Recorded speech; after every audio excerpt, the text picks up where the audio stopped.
રેખા માલકાની અને જોઈએ આજના સમાચાર। આગામી સ્થાનિક સ્વરાજ સંસ્થાઓની ચૂંટણીને ધ્યાનમાં રાખીને અરવલ્લી જિલ્લામાં પોલીસ દ્વારા નાસ્તા ફરતા આરોપીઓને ઝડપી પાડવા માટે ખાસ ડ્રાઈવ હાથ ધરવામાં આવી છે। તે અંતર્ગત બાયડ ડિવિઝનની નાસ્તા ફરતા સ્ક્વોડ ટીમ નંબર 3 અને 4 એ વધુ એક સફળતા મેળવી છે। બાયડ પોલીસ સ્ટેશનના અપહરણ અને ખંડણીના ગુનામાં છેલ્લા 8 માસથી ફરાર રહેલા આરોપી અજયસિંહ ઉર્ફે મોનો ઝાલાને બાયડ ખાતે વાત્રક હોસ્પિટલ નજીકથી ઝડપી પાડવામાં આવ્યો છે।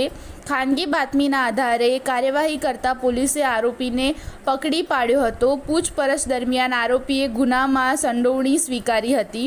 પોલીસ દ્વારા કાયદેસરની કાર્યવાહી કરીને આરોપીને આગળની કાર્યવાહી માટે બાયડ પોલીસ સ્ટેશનને સોંપવામાં આવ્યો છે।